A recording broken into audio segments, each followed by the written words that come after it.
مولانا احمد علی لاہوری رحمۃ اللہ علیہ ارشاد فرماتے ہیں، اگر کوئی شخص ہوا میں اڑتا ہوا ہے اور پانی پر چلتا ہوا دکھائی دے لیکن اس کی زندگی سنت کے خلاف ہو تو وہ شیطان تو ہو سکتا ہے، ولی اللہ نہیں ہو سکتا۔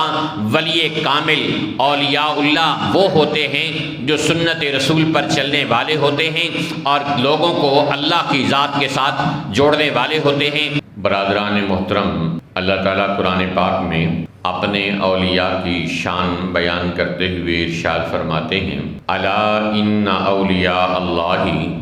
لا خوف علیہم ولا هم یحزنون۔ اے لوگو سن لو، اللہ کے جو اولیاء ہیں ان پر نہ کوئی خوف ہوگا اور نہ وہ غمگین ہوں گے۔ اس آیت مبارکہ میں اللہ تعالیٰ نے اولیاء اللہ کی شان کو بیان کیا ہے کہ اللہ تعالیٰ ان کو دنیا میں بھی غموں، دکھوں اور پریشانیوں سے پاک رکھتا ہے اور آخرت میں بھی اللہ تعالیٰ ان کو غموں، دکھوں اور پریشانیوں سے پاک رکھتا ہے۔ اولیاء کرام ہی مسلمین کاملین ہوتے ہیں کہ جو اللہ اور اللہ کے رسول صلی اللہ علیہ وسلم کے احکامات و تعلیمات کے مطابق اپنی زندگیاں گزارنے والے ہوتے ہیں۔ سچا ولی اللہ وہی ہوتا ہے کہ جو متبع سنت ہو اور نبی پاک علیہ السلام کی سیرت کو، سنت کو اپنانے والا ہو۔ ہم دیکھتے ہیں کہ اسلام کی 1400 سالہ تاریخ میں اولیاء اللہ کی اخلاقی اور دعوتی اور تعلیمی اور روحانی خدمات اس طرح ہیں کہ جس نے صدیوں سے مسلمانوں کے ایمان کی، ان کے اخلاق کی حفاظت کی ہوئی ہے اور ان کی تربیت کا سامان کیا ہے۔ ان اولیاء کاملین میں ایک عظیم ہستی جنہیں تمام اولیاء کا سرتاج کہیں تو بھی ان کی عظمت کا حق ادا نہ ہو، وہ ہستی جو آج سے 1000 سال پہلے لاہور کی سرزمین پر جلوہ افروز ہوئی، اس ہستی کو حضرت علی بن عثمان الحجویری کہتے ہیں، جنہیں لوگ حضرت داتا گنج بخش رحمۃ اللہ علیہ کے نام سے یاد کرتے ہیں۔ ان کا اصلی نام علی بن عثمان حجویری رحمۃ اللہ علیہ تھا اور اہل سنت سے ان کا تعلق تھا۔ تو یہاں یہ بات سمجھ آئی کہ حضرت علی حجویری رحمۃ اللہ علیہ کا نام علی اور ان کے باپ کا نام عثمان ہے اور تعلق اہل سنت سے ہے، تو معلوم ہوا کہ اہل سنت علی کو بھی مانتے ہیں اور عثمان کو بھی مانتے ہیں۔ اسی لیے تو حضرت علی حجویری رحمۃ اللہ علیہ کا اپنا نام حضرت علی کے نام پر ہے اور باپ کا نام حضرت عثمان رضی اللہ تعالی عنہ کے نام پر ہے۔ پھر ہم دیکھتے ہیں کہ حضرت علی حجویری رحمۃ اللہ علیہ چھوٹی عمر میں ہی اللہ تعالیٰ نے ان کو علم سے نواز دیا اور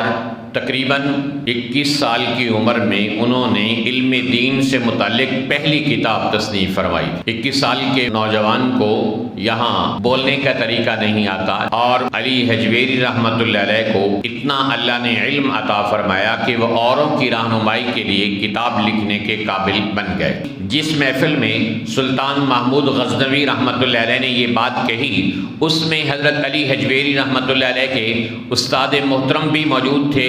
اور استاد کا نام بھی علی تھا۔ انہوں نے لوگوں سے پوچھا یہاں علی حجویری ہے؟ تو لوگوں نے کہا جی موجود ہیں۔ تو استاد محترم نے حضرت علی حجویری رحمۃ اللہ علیہ کو فرمایا کہ علی تم لاہور چلے جاؤ اور وہاں جا کر دن بھر تم نے لوگوں سے بھیک مانگنی ہے اور شام کو مانگی ہوئی بھیک لوگوں کے درمیان تقسیم کر دینی ہے، خود نہیں کھانی، خود تمہارے کھانے کا انتظام اللہ کرے گا۔ حضرت علی حجویری رحمۃ اللہ علیہ فرماتے ہیں کہ میں نے کبھی اپنی ماں سے کھانا نہیں مانگا تھا، اب استاد اور مرشد کے حکم پر مجھے یہ آرڈر ملا کہ میں لوگوں کے سامنے سارا دن بھیک مانگنے والا بنوں، تو یہ میرے لیے بڑا مشکل کام تھا اور پھر مشقت بھرا سفر، کبھی میں اپنے وطن سے جدا نہیں ہوا تھا اور استاد اور مرشد نے حکم دیا کہ لاہور چلے جاؤ۔ اور لاہور کا سفر بھی اس وقت کوئی آسان نہیں تھا، جہاز نہیں تھے، موٹر ویز اور سڑکیں نہیں تھیں اور اسی طرح ٹرینیں اور بسیں اور کاریں نہیں تھیں، بلکہ پیدل سفر تھے، مشقت بھرے سفر تھے، مہینہ 2 مہینے یا اس سے زیادہ کا مشقت بھرا سفر کر کے حضرت علی حجویری رحمۃ اللہ علیہ لاہور تشریف لائے اور اپنے استاد و مرشد کے کہنے کے مطابق دن بھر لوگوں سے بھیک مانگا اور شام کو وہ لوگوں کو ہی کھلا دیا۔ اور سخی کی محبت تو اللہ لوگوں کے دلوں میں پیدا کر ہی دیتا ہے۔ لوگ بڑے حیران ہوئے، یہ آدمی دن بھر بھیک مانگتا رہا لیکن ہمیں کھلا دیا، تو یہ تو بہت اچھا انسان ہے۔ تو وہ لوگ حضرت علی حجویری رحمۃ اللہ علیہ کے قریب ہوئے، تو حضرت علی حجویری رحمۃ اللہ علیہ نے ان کو اسلام کی دعوت دی، تو لوگ آہستہ آہستہ اسلام قبول کرنے لگے۔ حضرت علی حجویری رحمۃ اللہ علیہ نے اپنا ڈیرا ایک تالاب کے قریب لگایا جہاں وضو اور طہارت کرنے میں ان کو آسانی ہوتی، لیکن لاہور کا جو مہاراجا تھا اس نے حضرت علی حجویری رحمۃ اللہ علیہ کو تنگ کرنا شروع کر دیا۔ کبھی کہتا یہاں نہ بیٹھو، کبھی کہتا ادھر نہ بیٹھو، کبھی کہتا ادھر نہ بیٹھو، جہاں حضرت بیٹھتے وہاں وہ اٹھانے کے لیے آ جاتا۔ تو حضرت علی حجویری رحمۃ اللہ علیہ نے اپنی دعوت کا کام جاری و ساری رکھا۔ چنانچہ وہ وقت آیا کہ جب حضرت علی حجویری رحمۃ اللہ علیہ لاہور تشریف لائے تو اس وقت لاہور میں ہزاروں مندر تھے اور اس میں لاکھوں لوگ بتوں کی پوجا کرنے والے تھے۔ اور جب حضرت علی حجویری رحمۃ اللہ علیہ کا جنازہ اٹھا تو لاہور میں ہزاروں مسجدیں تھیں اور اس میں لاکھوں لوگ اللہ کے سامنے سجدہ کرنے والے تھے، لیکن حضرت علی حجویری رحمۃ اللہ علیہ نے ان تمام مشکلات کا سامنا کیا اور دین کی دعوت اپنے حسن اخلاق کے ذریعے سے لوگوں کو دیتے چلے گئے اور دین کی دعوت پھیلتی چلی گئی۔ وہ لاہور شہر جو ظلم کا گڑھ تھا، حضرت علی حجویری کی وجہ سے وہ مسلمانوں کے لیے امن کی قرارگاہ بن گیا۔ وہ لاہور کا شہر جس کے اندر کفر تھا اور شرک تھا، وہ لاہور کا شہر امن میں ایمان کا گہوارہ بن گیا، اور شرک کی بجائے وہاں لاکھوں لوگ اللہ کی بارگاہ میں سجدہ کرنے والے بن گئے۔ یہ ہوتی ہے اللہ والوں کی محنت جو ان کے حسن اخلاق کی برکت سے لوگوں کو دین کا گرویدہ بناتی ہے۔ تو حضرت علی حجویری رحمۃ اللہ علیہ کو اللہ تعالیٰ نے یہ شان عطا فرمائی تھی کہ انہوں نے بہت کتابیں لکھی۔ مشہور زمانہ ان کی کتاب کشف المحجوب ہے، اس میں انہوں نے اپنی کتابوں کے نام بھی لکھے ہیں۔ تو حضرت علی حجویری رحمۃ اللہ علیہ نے 2 کتابیں اور بھی لکھی جو مشہور نہیں ہیں۔ ان میں ایک کتاب لکھی الامام الکوفی، امام ابو حنیفہ رحمۃ اللہ علیہ کے نام پر ان کے فضائل اور ان کی خدمات پر کتاب لکھی۔ اور چونکہ حضرت علی حجویری رحمۃ اللہ علیہ حنفی تھے، امام ابو حنیفہ رحمۃ اللہ علیہ کی شان پر انہوں نے الامام الکوفی نام سے کتاب لکھی، اور امام بخاری رحمۃ اللہ علیہ کے نام پر انہوں نے الامام الجعفی کے نام سے کتاب لکھی۔ امام بخاری کو جوفی بھی کہتے ہیں، تو امام بخاری رحمۃ اللہ علیہ کے اوپر بھی ان کے حالات زندگی اور خدمات دینیہ پر کتاب لکھی۔ اب آپ تصور کیجئے ایک ایسی ہستی کتنی باخبر ہو سکتی ہے، کتنا وہ سمجھدار انسان ہے، ایک طرف فقہ کے سب سے بڑے امام کے اوپر اپنا ہاتھ رکھ رہا ہے اور دوسری طرف حدیث کے سب سے بڑے امام کو اپنے ہاتھ کے نیچے لے رہا ہے۔ حضرت علی حجویری رحمۃ اللہ علیہ نے ارشاد فرمایا کہ امام ابو حنیفہ کے ماننے والے حدیث کے اماموں سے بیزار اور دور نہیں ہوتے، اور حدیث کے ماننے والے ائمہ کرام اور امام ابو حنیفہ رحمۃ اللہ علیہ سے بیزار اور دور نہیں ہوتے۔ یہ حضرت علی حجویری رحمۃ اللہ علیہ نے اپنے طرز عمل سے بتایا۔ اور ایک طرف پکے حنفی تھے، امام ابو حنیفہ کی اقتداء کرنے والے، اور دوسری طرف انہوں نے جس ہستی کو اپنا پیر بنایا، حضرت ابو الفضل محمد بن حسین الخطلی رحمۃ اللہ علیہ کو اپنا پیر و مرشد بنایا، وہ حنبلی مسلک سے تعلق رکھنے والے تھے، پکے اور متسلم حنبلی تھے۔ تو اندازہ کیجئے کہ اہل طریقت اور اولیاء اللہ کے دل میں کتنی وسعت ہوتی ہے، وہ کس طرح وسیع المشرب لوگ ہوتے ہیں کہ خود حنفی ہونے کے باوجود اگر ان کو اللہ اللہ سکھانے والا ایک حنبلی مسلک میں ملا تو انہوں نے ان کے ہاتھ میں اپنا ہاتھ دیتے ہوئے کوئی ہچکچاہٹ محسوس نہیں کی۔ تو حضرت علی حجویری رحمۃ اللہ علیہ کی زندگی کے یہ وہ گوشے ہیں کہ جو ہمیں بتائے نہیں جاتے کہ کس طرح انہوں نے اپنی زندگی گزاری، کہ آج جن کو شرک کا سنبل بنا کر پیش کیا جاتا ہے، حضرت علی حجویری رحمۃ اللہ علیہ فرماتے کہ میرے پاس مرید ہونے کے لیے آنے والوں کے لیے میرا اعلان ہے کہ میرا تو مختصر سا نصاب ہے، 2 کتابیں میرے نصاب میں شامل ہیں، ایک قرآن اور دوسرا بخاری شریف۔ قرآن ہر مسلمان کو آتا ہے، اور جو میرا مرید ہونا چاہے وہ بخاری شریف پڑھ کر آئے اور میرا مرید بن جائے، اور اللہ اللہ میں اس کو کرنا سکھا دوں گا۔ تو حضرت علی حجویری رحمۃ اللہ علیہ نے کچھ شرک کے بازار گرم نہیں کیے، لوگوں کو اپنی ذات کی طرف نہیں بلایا اور سجدہ ریزیوں کی طرف نہیں بلایا، وہ تو لاہور کو شرک سے پاک کرنے آئے تھے اور اپنی محنت سے پاک کر کے دکھایا بھی۔ تو حضرت علی حجویری رحمۃ اللہ علیہ کتنی بڑی ہستی تھے، آپ اندازہ فرمائیے کہ شیخ عبد القادر جیلانی جو سلسلہ قادریہ کے سرتاج سرخیل ہیں اور اتنے بڑے بزرگ ہیں کہ خود ان کا ارشاد ہے قدمی علی رقبۃ کل ولی، کہ میرا قیامت تک آنے والے ہر ولی کی گردن پر میرا پاؤں ہے۔ شیخ عبد القادر جیلانی اتنے بڑے ولی اللہ ہیں، اور حضرت شیخ علی حجویری رحمۃ اللہ علیہ ان سے بھی 100 سال پہلے کی شخصیت ہیں۔ اور حضرت شیخ عبد القادر جیلانی رحمۃ اللہ علیہ جیلان میں رہتے تھے، اور صرف ایک سفر حرمین شریفین کا کرتے تھے، سال میں ایک مرتبہ حرمین شریفین جاتے، اور کبھی کبھی اپنے وطن گیلان میں تشریف لے جاتے تھے۔ اس کے علاوہ پوری زندگی میں حضرت شیخ عبد القادر جیلانی رحمۃ اللہ علیہ نے ایک سفر کیا ہے، اور وہ سفر ہے لاہور کا، جس میں وہ حضرت علی حجویری رحمۃ اللہ علیہ کے مزار پر تشریف لائے اور 3 دن یہاں قیام کیا، اور تینوں دن شیخ عبد القادر جیلانی رحمۃ اللہ علیہ فرماتے رہے کہ یار یہاں اتنا بڑا بزرگ آرام فرما ہے کہ جس کی شہرت کے چرچے آسمان اور زمین تک پھیلے ہوئے، اللہ اکبر۔ تو شیخ عبد القادر جیلانی جو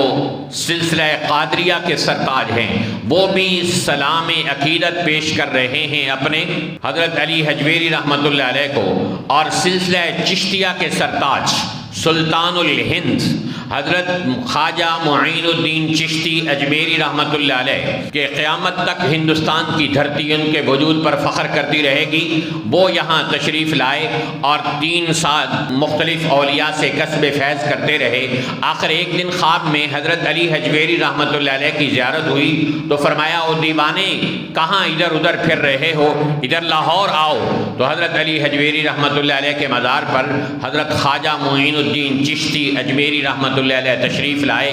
اور یہاں انہوں نے 1 سال قیام کیا، اللہ کی عبادت کرتے رہے، ذکر اذکار کرتے رہے۔ 1 سال کے بعد خواب میں حضرت علی حجویری رحمۃ اللہ علیہ کی زیارت ہوئی۔ حضرت نے پوچھا کیا پایا؟ انہوں نے کہا جس گوہر مقصود کو پانے کے لیے میں ساری زندگی مارا پھر رہا تھا، وہ گوہر مقصود اللہ نے مجھے عطا فرما دیا ہے۔ تو حضرت علی حجویری نے پوچھا کہ اب کیا پروگرام ہے؟ کہا اب میں 2 سال اور یہاں قیام کروں گا۔ چنانچہ خواجہ معین الدین چشتی رحمۃ اللہ علیہ 3 سال لاہور میں حضرت علی حجویری رحمۃ اللہ علیہ کی قبر مبارک کے قریب رہے، اور وہ جگہ آج بھی موجود ہے جہاں حضرت خواجہ معین الدین چشتی 3 سال تک اللہ کی عبادت کرتے رہے اور اللہ کو راضی کرتے رہے، لوگوں کو بھی اللہ اللہ سکھاتے رہے۔ 3 سال بعد جب جانے لگے تو حضرت خواجہ معین الدین چشتی اجمیری رحمۃ اللہ علیہ نے اپنے ہاتھ سے ان کی قبر کی مزار کی دیوار پر ایک شعر لکھا جو زبان زر عام ہو گیا، اور آج بھی حضرت کے مزار پر لکھا ہوا ہے اور بسوں پر لکھا ہوا بھی آپ دیکھتے ہیں۔ تو مشہور زمانہ شعر حضرت خواجہ معین الدین چشتی اجمیری رحمۃ اللہ علیہ کا ہے، جو دراصل انہیں خراج تحسین تھا۔ گنج بخش فیض عالم مظہر نور خدا،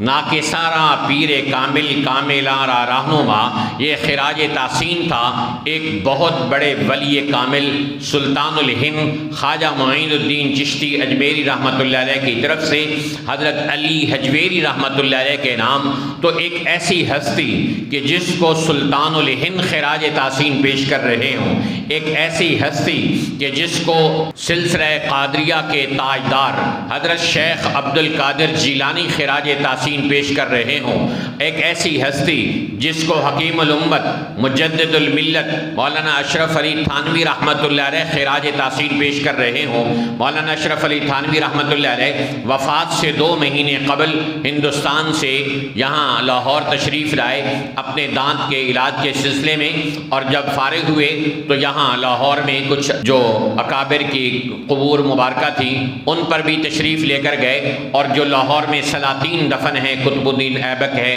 اور دوسرے بادشاہ دفن ہیں، ان کی قبروں پر بھی گئے۔ حضرت علی حجویری رحمۃ اللہ علیہ کی قبر پر بھی تشریف لے گئے اور ارشاد فرمایا کہ میں نے لاہور میں بادشاہوں کی قبروں پر بھی گیا، سلاطین کی قبروں پر بھی گیا اور مساکین کی قبروں پر بھی گیا۔ میں نے سلاطین کو اپنی قبروں میں مساکین دیکھا اور مساکین کو اپنی قبروں میں سلاطین دیکھا۔ اور حضرت علی حجویری رحمۃ اللہ علیہ کے بارے میں ارشاد فرمایا کہ بہت بڑی کوئی ہستی یہاں آرام فرمایا ہے، میں نے ہزاروں فرشتوں کو ان کے سامنے صف بستہ کھڑے ہوئے دیکھا ہے۔ تو یوں حضرت علی حجویری رحمۃ اللہ علیہ اتنی بڑی شخصیت ہیں کہ جنہوں نے ہندوستان سے شرک کا خاتمہ کرنے کے لیے اپنی محبت بھری دعوت کا آغاز کیا، اور اللہ تعالیٰ نے ان کو ان کی زندگی میں ہی سرخرو کیا اور یہاں لاہور سے شرک کا خاتمہ ہوا۔ اور آپ کا ارشاد ہے کہ صوفی وہ ہے جو متبع سنت ہو، جو متبع سنت نہیں ہے وہ اس کا صوفیت سے کوئی تعلق نہیں۔ مشہور زمانہ ان کی کتاب کشف المحجوب ہے، اور کشف المحجوب دنیا کی 20 نہیں سینکڑوں زبانوں میں ٹرانسلیٹ ہو چکی ہے، اور اس کے اندر حضرت علی حجویری رحمۃ اللہ علیہ نے قرآن پاک کی 72 سورتوں کی 271 آیات پیش کی ہیں، اور اسی طرح کشف المحجوب کے اندر نبی پاک علیہ السلام کی 231 احادیث کو کوٹ کیا گیا ہے، اور اولیاء کرام اور صحابہ کرام کے 338 اقوال کشف المحجوب میں حضرت نے درج کیے ہیں، اور 478 اولیاء کرام کا بائی نیم تذکرہ کشف المحجوب میں کیا ہے۔ تو عقائد کے لیے اور ایمان کی اصلاح کے لیے، انسان کے تزکیہ نفس کے لیے ایک بہترین رہنما کتاب ہے۔ اسی مشہور زمانہ اور زندہ و جاوید کتاب کشف المحجوب میں حضرت علی حجویری رحمۃ اللہ علیہ ارشاد فرماتے ہیں، اے علی، لوگ تجھے گنج بخش کہتے ہیں، گنج بخشنے والا، خزانے بخشنے والا اصل میں اللہ ہے۔ تو حضرت کی اپنی تعلیمات یہ ہیں کہ گنج بخش اللہ کی ذات ہے، اور اولیاء کرام انسانوں کا تعلق اللہ کی ذات کے ساتھ جوڑنے کے لیے آتے ہیں، انہیں سنت کی طرف بلانے کے لیے آتے ہیں۔ تو حضرت علی حجویری رحمۃ اللہ علیہ نے اپنی زندگی کی جو بہاریں تھیں اسے اللہ کی توحید کے نام وقف کر دیا، اسے سنت کی تبلیغ کے لیے وقف کر دیا، اسے لوگوں کے درمیان اسلام کی دعوت کے لیے وقف کر دیا۔ چنانچہ انہیں آج دنیا سے گئے 1000 سال کا عرصہ ہونے والا ہے، اور اس کے باوجود آج بھی حضرت علی حجویری رحمۃ اللہ علیہ کا تذکرہ زندہ ہے، اور مسلمان عقیدت و احترام کے ساتھ ان کا نام لیتے ہیں، ان کی قبر پر حاضر ہو کر ان کے لیے فاتحہ خوانی کرتے ہیں۔ تو یہ مسلمانوں کو معلوم ہونا چاہیے کہ جو اللہ کے نام پہ مرتا ہے وہ مرتا نہیں، زندہ و جاوید ہو جاتا ہے۔ حضرت علی حجویری رحمۃ اللہ علیہ نے اپنے آپ کو اللہ کے نام پہ فنا کر دیا۔ اللہ باقی ہے تو اللہ تعالیٰ نے حضرت علی حجویری رحمۃ اللہ علیہ کا نام بھی زندہ و جاوید کر دیا۔ صدیاں گزر گئیں، یہاں 9 دن بعد، 9 مہینے بعد، 9 سال بعد قبر کا رخ بھول جاتے ہیں لوگ، لیکن 900 سال گزر گئے، حضرت علی حجویری رحمۃ اللہ علیہ کی لوگوں کو نہ قبر بھولی، نہ ان کی تعلیمات بھولی، نہ ان کی خدمات بھولی۔ تو آج وقت ہے کہ ہم مسلمان بھی یہ نیت کریں کہ ہم حضرت علی حجویری رحمۃ اللہ علیہ سے محبت کا تقاضا ہے کہ ہر مسلمان سنت پر آنے والا بنے، ہر مسلمان توحید کو اپنے دل کے اندر بسانے والا بنے۔ کشف المحجوب میں ہی ایک واقعہ لکھا ہے، حضرت علی حجویری رحمۃ اللہ علیہ لکھتے ہیں، ایک جگہ ایک اللہ والے کھڑے ہوئے تھے اور وہاں سے کوئی آدمی گزرا تو اس نے دیکھا کہ ایک بھیڑیا ہے اور وہ رکھوالی کر رہا ہے بکریوں کی اور اللہ والا نماز پڑھ رہا ہے، اس کے دل میں آیا کہ کرامت تو میں دیکھ ہی چکا ہوں کہ بھیڑیا تو بکریوں کو کھاتا ہے اور یہاں بھیڑیا الٹا رکھوالی کر رہا ہے۔ تو اس نے کہا چلو یہ نماز سے فارغ ہوتے ہیں تو میں ان سے ملتا ہوں۔ جب وہ نماز سے فارغ ہوئے اور میں ان کو ملا تو میں نے پوچھا حضور یہ کیا ہے،